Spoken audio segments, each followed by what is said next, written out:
kuna gospel singer kama 6 months zimepita, miezi 6 iliyopita, huyu gospel artist kutoka nchini Nigeria, ni ex gospel artist kutoka nchini Nigeria, alikutwa na tuhuma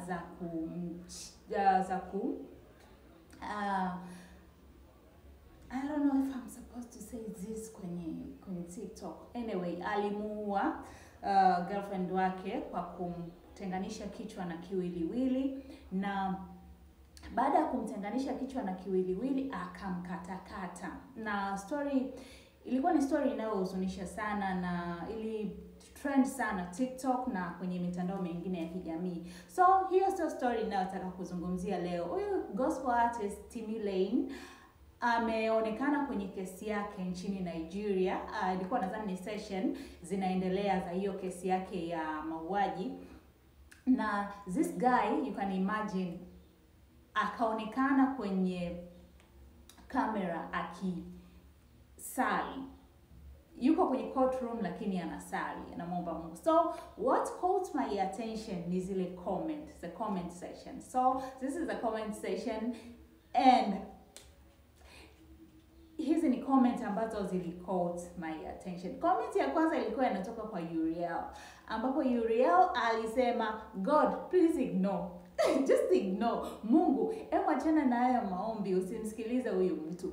Comment nyingine ilikuwa inatoka kwa Trader Tosini, anasema Omo, you know kwa Nigeria ni ile lafudhi yao, Omo, God has patient sha. If I be Jesus for one day, as they pray and mention my name, I go don't send thunder. Kama mimi ningekuwa Yesu na anaomba anataja jina langu, ningetuma radi imteketeze.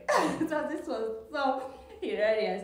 Nyingine ilikuwa comment inasema, so na comment huyu anasema, they always hide behind religion. This is so true. Watu wa aina hii mara nyingi huwa wanajificha nyuma ya dini. Sijui wanakutwa na kitu gani mpaka mtu anaamua kufanya kitu ambacho kinasimamisha dunia, ulimwengu kwa wakati huo, lakini baadaye they pretend that these people ambao wanamjua Mungu. So huyu alisema they always hide behind religion. Huyu mwingine alisema it's not surprise. Hii comment of course ilinivutia sana. Anasema it's not a surprise he may make heaven and the girl may not. Sad story. The girl never had the chance to ask for mercy, but he has. That's life for you all. Yes, huyu anasema kwamba usishangae huyu Timi Lane ukamkuta mbinguni na yule msichana aliyemuua asifike mbinguni, kwa sababu tu yeye alikuwa na nafasi ya kumwomba Mungu msamaha, kumwomba Mungu toba. Huyu mwingine anasema, this comment is saying, crazy enough, the sad thing about God's judgment is this: if he repents now, he can still make heaven. And while the person he killed might not even repent before she died. But I pray may the Lord and Jesus not hear this guy prayer no matter what.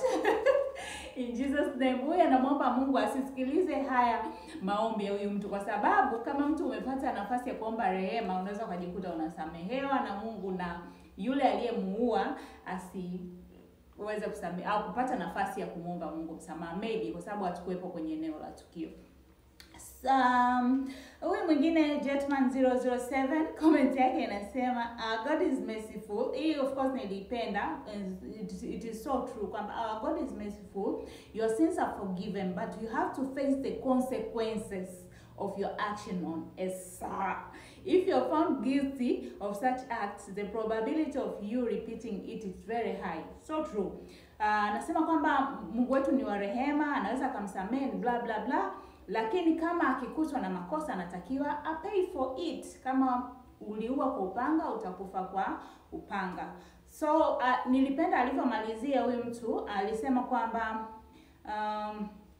it is very high, so you can't stay in general population, okay? It's either you are put away for life. Hichi ndo nilichokipenda kipande cha comment yake. It's either you are put away for life or the life is or the life is put away from you. Hallelujah.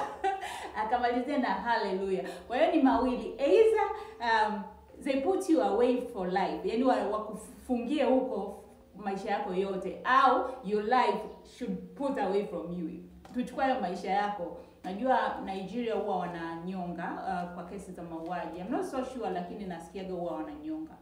So this is comment section, and I wanted to just speak about it nikiwa kwenye camera. That's it, guys. My name is Wagara. Ciao.